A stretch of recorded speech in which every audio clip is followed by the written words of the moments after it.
옆에 계신 분들과 인사를 좀 나누시겠습니다. 빛이 있으라. 네. 자, 예. 오늘 이제 봄학기가 마지막 학기죠. 우리 국제학교 다니는 친구들은 봄학기가 마지막 학기여서 이제 5월 마지막 주의 일부 예배는 이 아이들을 이제 떠나 보내면서 그렇게 함께 예배를 좀 드립니다. 설교 이후에 졸업하는 친구들에게 저희가 졸업증도 수여하고 또 송사답사하는 시간들도 있고 축복하는 시간이 있습니다, 여러분. 그 시간을 이제 뒤로 그렇게 진행한다는 것을 기억하시고 이 시간의 말씀에 집중해 주시면 감사하겠습니다. 창세기 49장은 우리가 잘 알고 있는 야곱의 축복, 이렇게 흔히 불려지는 그런 말씀입니다. 1절, 2절, 18절, 28절 이렇게 세 부분으로 나누어서 읽었습니다. 야곱의 12아들을 축복을 할 때 순서대로 이렇게 축복을 하지는 않았습니다. 여기 보면 이 루벤, 시몬, 레위, 유다, 그 다음에 이사갈, 스불론, 이 스불론, 이사갈 이렇게 되어 있는데 단, 납달리, 또 갓, 아셀, 이사갈, 스불론 이 순서가 이제 원래 형제의 1번부터 또는 10번, 11, 12번까지의 순서인데 그 순서는 똑같지는 않습니다. 왜 그런지에 대해서는 잘 모르겠습니다만 중요한 건 지금 야곱이 이 형제들, 자신의 아들들을 하나하나 축복을 하고 있고 이것을 끝으로 하나님께서 그를 부르셨다는 겁니다. 이 축복이 유언이 되죠. 이 축복의 세 가지 특징을 오늘 제가 말씀을 좀 드리려고 합니다. 야곱의 축복을 통해서 보여지는 세 가지 특징이 있습니다. 자, 첫 번째로 보시면 1절을 다시 한번 읽어 보실게요. 자, 1절을 읽겠습니다. 시작. 야곱이 그 아들들을 불러 이르되 너희는 모이라. 너희가 후일에 당할 일을 내가 너희에게 이르리라. 아멘. 28절에는 야곱의 축복이라고 분명히 언급되어 있는데 처음에 야곱이 이렇게 축복하겠다라고 이렇게 시작하지 않습니다. 그 표현이 너희가 후일에 당할 일을 내가 너희에게 이르겠다. 하나님께 받아서 그렇게 아들들에게 얘기하는 그런 장면인 거죠. 야곱이 생각해내서 그가 이렇게 축복했으면 좋겠다 생각해서 이렇게 축복을 했다기보다는 하나님께서 앞으로 아들들의 인생과 그 이후에 그 아들들이 나중에 다 지파가 되는데 그 지파가 이제 이 땅에서 어떤 일을 겪어야 될지 또 어떤 일을 할지 이것에 대해서 야곱의 입을 통해 마지막 유언을 통해 하나님께서 지금 말씀하고 있다, 이렇게 우리가 이해할 수 있겠습니다. 우리가 축복 그러면 이 아이를 마음껏 축복하십시오 했을 때 인생에서 형통하고 영육 간의 복을 누리고 잘 되는 것 자체를 우리는 축복 이렇게 볼 수가 있고 그것이 일반적으로 통용되는 그런 개념인데 야곱의 축복을 이렇게 딱 떼어놓고 보게 되면 야곱 한 사람이 개인적인 의지를 가지고 축복했다기보다는 하나님께서 그 입을 통해서 앞으로 각 지파마다 어떤 방향으로 흘러가게 될지에 대해서 또 어떤 역할을 할지에 대해서 지금 말씀을 하고 있는 겁니다. 자, 근데 12명의 아들들 가운데서 약간 카테고리가 이렇게 나뉘어지는 게 있어요. 쭉 읽다 보면 루벤, 시므온, 레위, 여기는 저주를 받은 것 같아요. 마치 저주를 받은 것 같습니다. 그리고 유다와 요셉은 특별한 아주 차원이 다른 축복을 받은 것 같습니다. 우리가 생각할 때. 세 번째 그룹은 그 외의 아들들, 그러니까 단, 납달리, 갓, 아셀, 이사갈, 스불론, 베냐민, 요 그룹은 평범하게 그렇게 야곱을 통해서 축복을 받았다, 이렇게 볼 수가 있겠는데, 근데 오늘 제 말씀을 전할 때는 이렇게 루벤, 시몬, 레위 한 그룹이고 유다, 요셉 한 그룹 이렇게 나누어서 말씀을 좀 전하려고 하는데, 자, 하나님께서 각 지파별로 하실 일에 대해서 야곱의 입을 통해 말씀하신 것이 축복의 내용이라고 말씀드렸고 그 중에 루벤, 시몬, 레위를 먼저 한번 보시면 이렇습니다. 루벤이 첫째 아들인데 3절에 보게 되면 너는 장자요 내 능력이요 내 기력의 시작이라 위풍이 월등하고 권능이 탁월하다마는 4절에 같이 읽을게요. 4절은 자 시작 물의 끓음 같았은즉 너는 탁월하지 못하리니 내가 아버지의 침상에 올라 더럽혔음이로다. 그가 내 침상에 올랐었도다. 아멘. 자 루벤의 과거 전력 가운데 창세기 35장 22절에 보게 되면 루벤이 이 야곱의 이 첩 중에 빌하가 있는데 빌하와 부적절한 성적인 관계를 맺은 겁니다. 고대 시대에 오늘날에도 그거는 엄격하게 우리가 금하고 있지만 고대 시대에 누군가의 아내를 겁탈하거나 성적으로 추행을 하는 것은 결국 그 권위자를 모욕하고 권위자의 권력을 가볍게 여기는 모욕적인 행위인 거죠. 지금 루벤이 아버지의 침상을 더럽혔다는 것은 두 가지 의미가 있습니다. 하나는 하나님의 창조 질서를 어지럽혔다는 것이고, 두 번째는 아버지 야곱의 권위를 굉장히 무시한 겁니다. 첫째 아들로서 누구보다 아버지의 권위를 그렇게 존중하고 인정해 줘야 될 그런 루벤이 아버지의 아내 자신의 육신의 자신을 낳은 어머니는 아니지만 그 어머니를 범함을 통해서 아버지를 그렇게 모욕을 주고 그리고 아버지의 권위를 그렇게 땅에 떨어뜨렸던 그것이 루벤이었습니다. 22절 창세기 35장 22절을 같이 한번 읽어볼게요. 시작. 이스라엘이 그 땅에 거주할 때 르우벤이 가서 그 아버지의 첩 비라와 동침함에 이스라엘이 이를 들었더라. 성경에 보게 되면 이스라엘 야곱이 들었지만 어떤 액션도 취하지 않습니다. 그러나 가슴에 그것을 담고 있었던 것 같습니다. 굉장히 모욕적인 것으로 담고 있었습니다. 그러나 맏아들이었기 때문에 그런지 몰라도 적극적으로 거기에 대처하지 않는 이 야곱의 모습을 볼 수가 있습니다.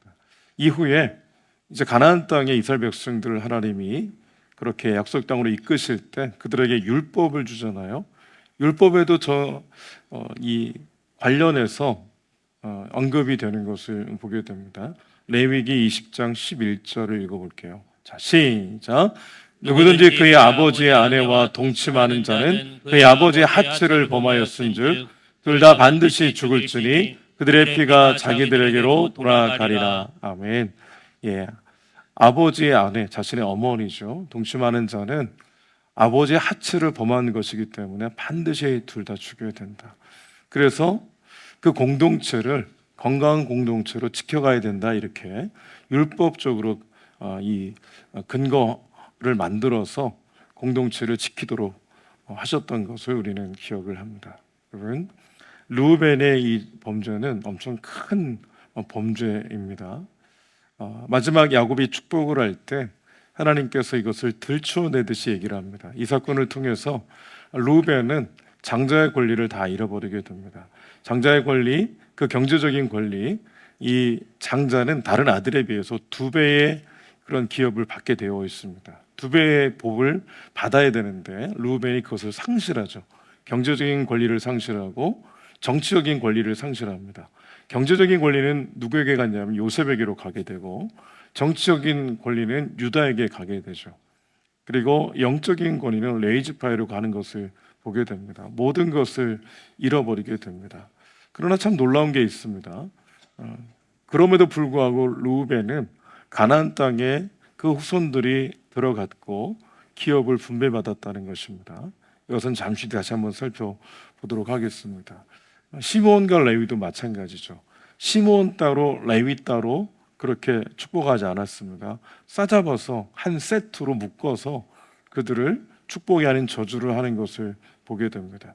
그들의 칼은 폭력의 도구라고 얘기를 합니다. 폭력의 도구.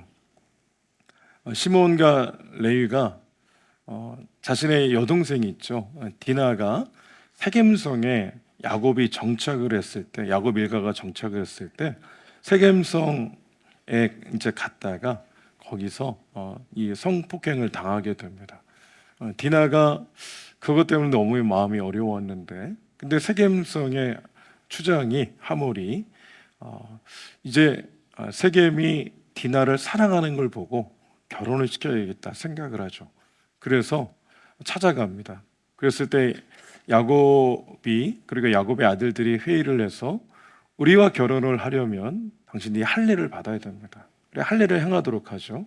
할례를 행하고 나서 3일째 시몬과 레이가 칼을 들고 세겜성을 찾아갑니다. 그래서 모든 남성들을 다 죽이게 돼요. 할례 받은 모든 남성들을 다 죽인 거죠. 그리고 그들의 자녀, 아내 다 포로로 잡아갑니다. 그리고 거기 있었던 소, 나귀, 양 이런 재산이 될 만한 모든 것들은 다 잡아갑니다. 그리고 노략질하죠. 집집마다 들어가서 모든 재물을 약탈을 하게 되죠. 이 사건이 야곱이 굉장히 두려워하게 되는 그런 사건이 되었는데, 그 관련된 말씀을 한번 읽어보겠습니다. 창세기 34장 25절입니다. 자, 25절부터 시작.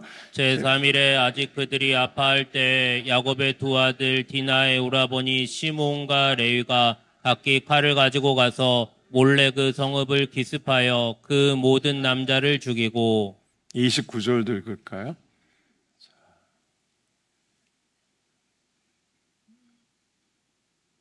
29절도 열어주시겠습니까? 29절, 35장 29절 없나요? 그러면 한번 찾아서 읽어보시겠습니다. 자, 창세기 35장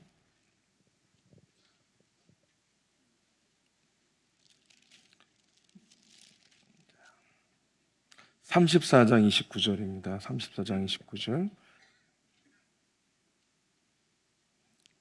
자, 29절 읽겠습니다. 시작. 그들의 모든 재물을 빼앗으며 그들의 자녀와 그들의 아내들을 사로잡고 집 속의 물건을 다 노략한지라. 아멘. 자, 이 일로 인해서 야곱이 굉장히 두려워 떨게 되는데요. 특별하게 어떤 액션을 취하지 않습니다. 똑같이. 야곱이 왜 그랬는지에 대해서는 잘 알 수 없지만 그의 마음 가운데 언제나 이 사건들이 늘 짓눌렀던 것 같습니다. 마지막에 하나님께서 야곱의 입을 통해서 시몬과 레이를 이제 축복을 하는 시간에 모든 형제들이 다 모였잖아요. 야곱이 다 불렀습니다.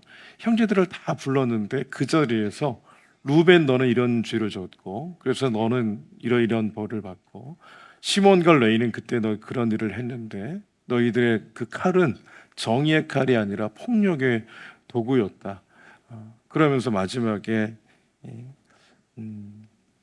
7절에 내가 그들을 야곱 중에서 나누며 이스라엘 중에서 흩으리로다. 그러니까 너희들은 다른 지파처럼 이렇게 분배받지 못하고 가나안 땅에 들어가더라도 정확하게 분배를 받지 못하고 다 흩어버릴 거다. 이렇게 이 말씀을 하는 것을 보게 됩니다. 나중에 여호수아 19장 1절부터 9절 사이에 보게 되면 이 땅을 분배받는데 시므온 지파에 대한 분배받는 장면은 이렇게 기록을 합니다. 9절 읽어볼게요. 여호수아 19장 9절입니다. 자, 시작.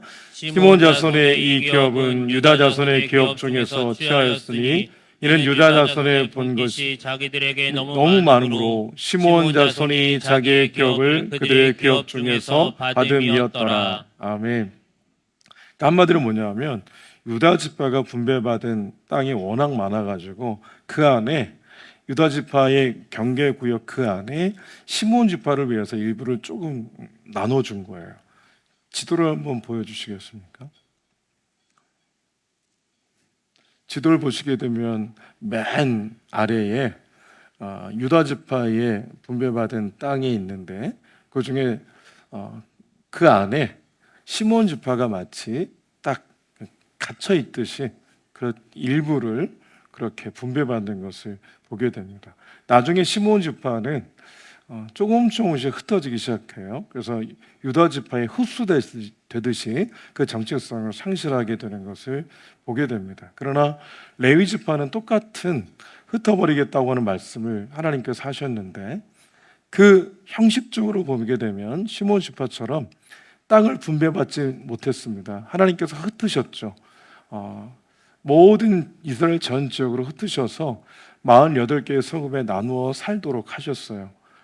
표면적으로는 흩어버리신 건데, 근데 구체적으로 뜯어보게 되면 목적이 있어서 하나님께서 그들을 흩으신 겁니다. 그래서 레위 지파는 각 지파에게 흩어져 살면서 제사장의 역할을 하게 되는 것을 보게 됩니다. 마치 물줄기가 바뀌듯 야곱이 이렇게 저주에 가까운 그런 축복을 했는데 이후에 보게 되면 외형적으로 보면은 흩어졌지만 실제로는 하나님이 흩어지게 해서 지파를 위한 영적인 제사장의 역할을 하게 하는 것을 보게 됩니다. 역사의 물줄기가 바뀐 사건은 다른 것이 아니라 레위 지파 안에 출애굽기 32장에 보게 되면 이스라엘 백성들이 우상 숭배를 할 때 특별히 모세가 십계명을 받고 내려와야 되는데 내려오지 않은 그 찰나에 아론을 종용을 해서 이렇게 송아지를 만듭니다. 금으로. 그리고 이것을 바로 하나님께서 너희들 여기까지 인도했는데 바로 그 너희가 믿는 그 하나님이라고 아론이 가르쳤어요. 그래서 황금 송아지 앞에서 절하고 거기서 예배를 했죠. 그 일로 인해서 하나님이 진노하셨습니다. 그래서 유명하게 모세가 하나님이 먼저 알려주셔서 내려오자마자 그 십계명 돌판을 던지잖아요. 이 일로 인해서 모세가 선포하죠. 누구든지 하나님 편에 있는 자는 다 나오라. 그때 나온 지파가 레위 지파입니다. 그 말씀을 읽어볼게요. 32장 26절을 읽어보겠습니다. 출애굽기 32장 26절 시작. 이에 모세가 집 문에 서서 이르되 누구든지 여호와의 편에 있는 자는 내게로 나오라. 레위 자손이 다 모여 그에게로 가는지라. 아멘. 이때 과거에 시몬과 레위는 폭력의 도구로서 칼을 사용했는데 이때 하나님의 공의를 세우기 위해서 정의의 칼을 이제 레위 지파가 들기 시작합니다. 그래서 한쪽 진이문, 그러니까 동쪽이라면 동쪽에서 서쪽까지, 남쪽에서 북쪽까지 그들의 형제 친구를 그 칼로 하나님의 이 공의를 바로 세우는 그런 칼이 되고 이날 3,000명 가량이 죽게 되는 일이 벌어지게 됩니다. 하나님께서 이후로 그 레위 지파를 하나님 앞에 바로 세우게 하시는 것을 보게 되는데 29절을 읽어볼까요? 시작. 모세가 이르되 각 사람이 자기 아들과 자기 형제를 쳤으니 오늘 여호와께 헌신하게 되었느니라. 그가 오늘 너희에게 복을 내리시리라. 아멘. 물줄기가 바뀌어가는 장면입니다. 하나님 앞에서 저주를 받았던 그 지파가 하나님 앞에 이 폭력의 도구로서 칼을 들었던 지파가 정의의 칼을 들게 되고 결국 이후에 하나님 앞에 온전 헌신하여 주를 섬기게 되는 그런 복을 누리게 되는 것을 보게 됩니다. 자, 오늘 제가 드리는 말씀을 잘 유심히 듣다 보면 복은 항상 우리의 삶과 연결되어 있습니다. 그 축복 자체가 그것만 딱 떼어놓고 볼 수 없습니다. 르우벤의 삶과 그리고 시몬과 레위의 삶, 그들의 삶이 그 이후에 그 후손들의 삶이 결국 그들의 현재의 축복과 연결되어 있다는 것을 우리는 기억을 해야 되겠습니다. 하나님 안에서 오늘 우리가 이 땅을 살아갈 때 단지 축복을 갈구하는 그런 인생이 아니라 내 삶이 어떠한 삶이 되어야 되는가를 늘 고민해야 되는데 여기 특별히 28절에서는 그렇게 야곱의 축복의 특징을 얘기하고 있습니다. 28절 하반부 한번 보시면 곧 그들 각 사람의 분량대로 축복하였다고 그랬습니다. 앞으로 하나님이 하실 일에 대해서 야곱이 하나하나 얘기한 것이 야곱의 축복의 첫 번째 특징이었다면 두 번째는 각 사람의 분량대로 이렇게 축복하신 겁니다. 분량대로가 중요하죠. 분량대로를 이제 세번역 같은 쉬운 성경 이 버전에 보게 되면 알맞게 이런 단어를 선택을 했습니다. 그러니까 알맞게 그 사람 그 지파에 알맞게 하나님께서 축복하셨다.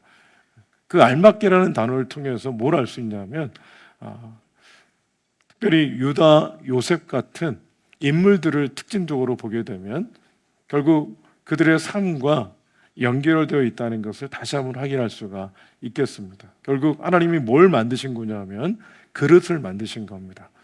그것을 받아도 교만하지 않고 겸손할 수 있는 그런 그릇을 하나님께서 만드신 거죠. 유다는 왕권을 가져갔습니다. 요셉은 경제적인 권리를 가져갔습니다. 그래서 유다 지파에서 계속 이스라엘 왕이 나왔고, 그리고 요셉 지파는 므낫세와 에브라임 지파가 받은 땅을 보게 되면 누구 어떤 지파도 사실상 이 크기에 대해서, 분배받은 땅의 넓이에 대해서, 또는 그 민족이 갖고 있는 그 인구에 대해서 이 필적할 만한 다른 그런 지파가 없었습니다. 곱하기 2의 축복을 받은 것이 분명하죠. 근데 그 축복을 받은 근거를 쭉 들여다보면 각 사람의 분량들이라고 하는 그 알맞게 주셨다는 것을 우리가 주목해 봤을 때 유다와 요셉의 삶을 사실은 다시 한번 들여다봐야 됩니다. 우리가 잘 알듯 요셉은 하나님께서 다루셨어요. 만들어 가신 거죠. 그래서 그릇을 만들어 가셨습니다. 그래서 어떤 축복을 주셔도 교만하지 않을 만한, 자신을 의지하지 않고 주님을 의지하는 하나님의 영이 머무르는 그런 존재로 하나님 계속해서 만들어 가셨죠. 포기하게 하시고 아버지의 품을 포기하게 만드셨고, 그리고 모든 인정과 사랑의 모든 환경들을 다 뒤로 던지게 하셨고, 철저하게 독립시켜서 아무도 의지할 사람이 없게 만드셔서 하나님만 바라보게 만드셨죠. 하나님만 바라보게 만드셨어요. 그래서 하나님만 경외하게 만들었습니다. 그래서 그릇을 만들어 가셨죠. 유다도 마찬가지입니다. 유다는 우리가 잘 알듯 며느리와의 관계 속에서 후손을 이어갔던 사람입니다. 며느리와의 관계 속에서 자신의 후손을 이어갔던 치욕스러운 과거가 있었던 사람입니다. 그리고 동생을 팔아버린 그런 파렴치한 과거가 있었던 사람이고, 아버지를 속였던 그런 부끄러운 과거가 있었던 사람입니다. 근데 어느 순간 특별히 자신의 며느리가 의롭고 자신은 그렇지 못하다는 사실을 깨닫는 그 순간부터 그는 하나둘씩 깨어지기 시작하죠. 이후에 깨어진 그의 모습이 나오는 게 요셉과의 만남, 그 장면 아닙니까? 그래서 아버지를 속였던 자가 아버지를 끔찍하게 위하는 것으로 변화되죠. 베냐민을 위해서 자신 스스로 담보가 되는 것을 선택할 정도로 책임을 회피했던 그가 책임을 지는 자의 모습으로 바뀌게 되는 것을 보게 됩니다. 유다가 왕권이 그의 지파에 있었는데, 왕은 책임지는 존재인데 유다가 책임질 줄 아는 그런 인물로, 그런 그릇으로 바뀌어진 것을 보게 됩니다. 그러니까 유다와 요셉을 보게 되면 그들은 그런 축복을 받을 만한 그릇으로 하나님께서 그렇게 다루시고 준비하셨다라고 볼 수가 있겠습니다. 그럼 우리가 축복 그러면 무엇을 줄 것인가에 우리는 주목합니다만, 주님께서 주목하시는 것은 내가 어떤 걸 줘도 받을 만한 그릇인가에 집중합니다. 하나님 앞에서 우리가 생각해야 될 것은, 하나님 앞에 나는 준비된 그릇인가? 나라고 하는 그릇은 계속해서 지금 어떤 것을 주셔도 받을 만하고, 그리고 교만하지 않을 수 있고 겸손할 만한 그런 그릇으로 나는 준비되어 있는가? 그리고 하나님께서 능히 어떤 것이 주실 수 다 있잖아요. 차이 요셉 선생님에게 하나님께서 100억을 주셨어요.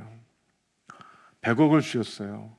그럼에도 불구하고 아무것도 받지 않은 것처럼 100억을 하나님 주셔도 절대 그 태도와 표정과 그의 선택에 하나님을 경외하는 것으로부터 전혀 어긋나지 않은 그런 그릇이라면 하나님 더 그 이상도 저는 주실 거라고 믿습니다. 중요한 것은 우리가 어떤 존재이냐가 더 중요한 겁니다. 차유수 선생님은 아멘 안 하신 것 같습니다. 중요한 것은 우리라는 존재가 하나님 앞에 어떤 존재인가. 저는 이게 굉장히 중요한 영역이라고 봅니다. 왜 하나님께서는 유독 그렇게 유다를, 유독 요셉을 그렇게 다루시고, 다루심 가운데 그들은 깨어지고 하나님을 경외하는 그런 인물들로 바로 세워졌을까? 똑같은 방법으로 오늘 저와 여러분에게 지금 계속해서 하시는 거죠. 그래서 세 번째가 중요합니다. 유다와 요셉을 특징으로 보게 되면 그들에게 부어주신 하나님의 복은 결국 그들이 받을 만한 그릇이 되었고 특별한 이유가 있어서 그들에게 부어 주신 것이라 볼 수 있는데, 세 번째를 꼭 오늘 졸업하는 친구들도 기억해야 되는데요. 복은요, 축복은 사명이라는 것을 꼭 기억을 해야 됩니다. 복은 사명입니다. 옆에 있는 분에게 얘기해 주시죠. 복은 사명입니다. 좀 더 부연하자면 이렇습니다. 유다에게 왕권이 있다고 그랬잖아요. 홀이 유다를 떠나지 않았어요. 홀이 유다를 떠나지 않았습니다. 유다 지파를 통해서 계속 왕권이 이어졌습니다. 근데 그 왕이 하나님 앞에 경건한 왕이 아닐 때로부터 하나님을 하나님으로 온전히 인정하지 못하고 자신의 왕권을 지키는 이것에 급급한 그 순간부터 이 유다의 모든 왕들은 미끄러지기 시작했고 왕국은 무너지기 시작했습니다. 계속해서 쇠락하기 시작했죠. 축복은 하나님 우리에게 누리라고 주셨다기보다는 그 축복 자체의 목적이 있습니다. 왕권을 하나님 주신 이유는 그럴 만한 그릇도 있었겠지만 그 왕권을 주심으로 하나님의 대리 통치자로서 이스라엘을 하나님 나라, 하나님 통치하신 나라로 세우고 싶었던 거죠. 근데 그 자리로부터 조금씩 미끄러지기 시작합니다. 왕권이 누리라고 주신 것이 아니라 사명이라는 인식이 있어야 되는데 그것을 누리기 시작하는 거죠. 그러다 보니까 결국 무너졌습니다. 요셉도 마찬가지입니다. 요셉의 두 아들 에브라임과 므낫세, 그들은 대단한 축복을 받았습니다.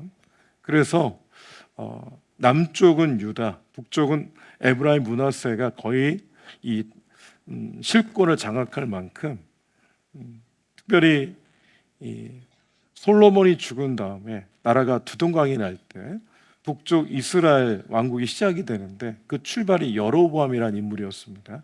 여로보암은요, 솔로몬이 건축을 할 때 이 건축을 전체적으로 통제했었던 그런 아주 똑똑한 인물이었는데 지파가 에브라임 지파 출신입니다.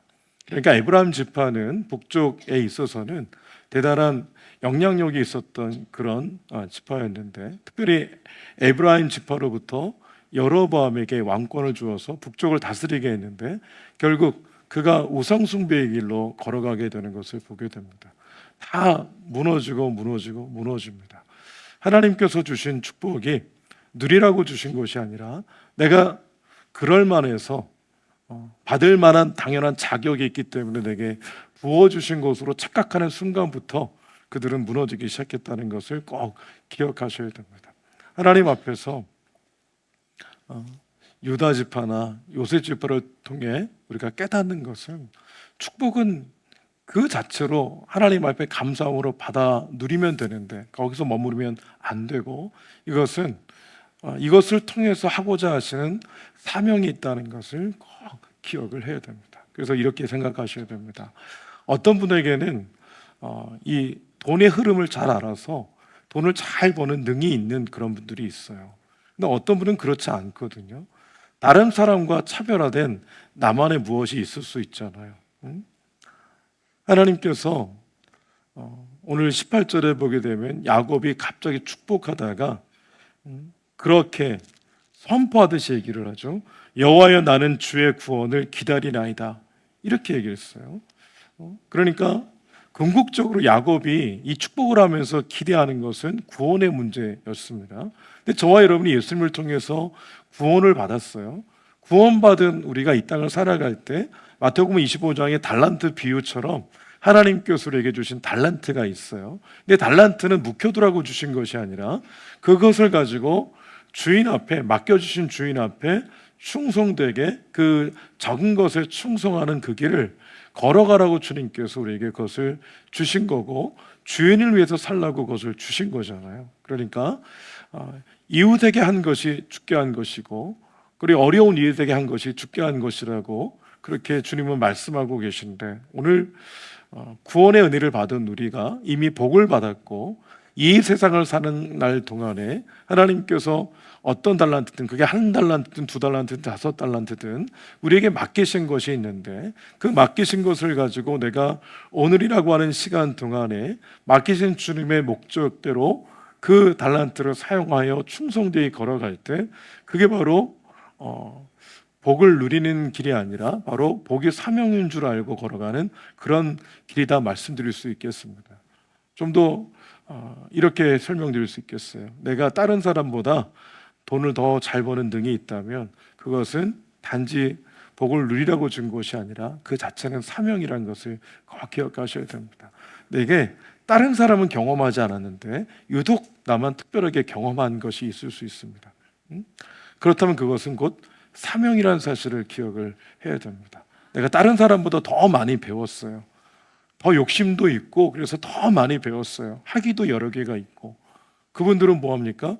배운 것이 자신을 포장하는 포장지가 되면 안 되고, 그 배움의 지식이 결국 누군가를 살리고 세우는 그러한 이 사명이어야 한다는 것을 성경은 우리에게 가르쳐주고 있는 줄 믿습니다.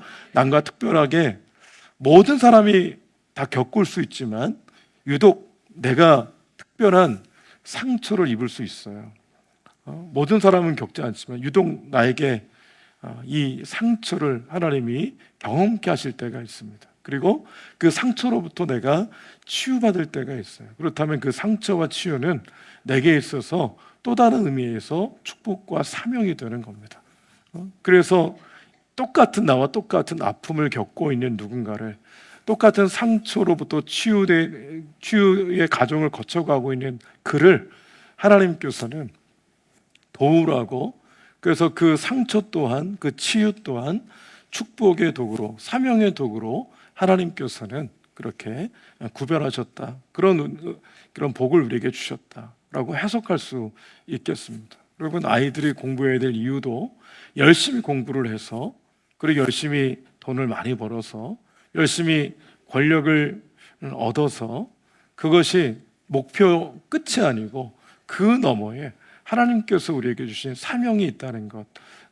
이 모든 것이 요셉에게 주신 복이, 그가 가지가 담을 넘듯이 풍성한 무성한 복을 주셨는데, 근데 그 가지가 삶에 뿌리 박혔기 때문에 그 복을 누린 겁니다. 삶의 근원은 하나님이신 거죠.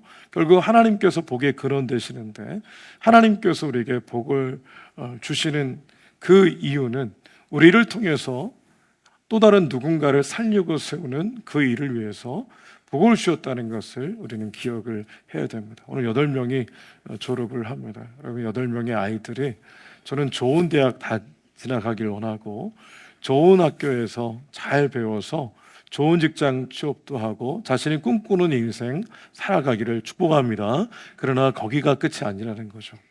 하나님께서 이것을 왜 배우게 하실까를 끊임없이 물어봐야 됩니다. 이것을 왜 경험하게 하셨을까를 끊임없이 물어봐야 됩니다. 그래서 그릇을 키워야 됩니다. 그릇을 키우고 그 분명한 목적을 가지고 살아갈 때 하나님께서 사용하시는 거룩한 생애가 될 줄로 믿습니다. 우리 모두가 마찬가지입니다. 여러분, 나이가 들어도 마찬가지입니다. 나이가 어리도 마찬가지입니다. 이 모든 말씀은 우리 모두에게 주신 말씀입니다. 이 말씀을 받을 때 루벤, 시몬, 레위 같이 함께 말씀을 들었습니다. 각자의 분량대로 갔을 때 그들은 얼마나 부끄러웠을까를 생각해 봅니다. 그러나 그때라도 늦지 않는 거죠. 그 순간에라도 내가 인생을 다시 한번 돌아보게 되고 회개하고 바른 길을 걸어갈 수 있을 만한 그런 이 기회가 있는 것 아닙니까? 저와 여러분에게도 나이와 상관없이 언제나 기회는 있습니다. 하나님 안에서 오늘이라는 시간을 우리는 늘 살아가는데 내게 복 주신 이유는 무엇일까? 내게 더 많이 배우게 하시고 알게 하시고 경험하게 하시고 그렇게 하신 이유는 무엇일까? 여러분, 나를 위한 복이 아니고 누군가를 위한, 공동체를 위한 축복임을 꼭 기억하시고 우리 모두가 그 길 걸어갈 수 있으시기를 주의 이름으로 축복합니다. 아멘.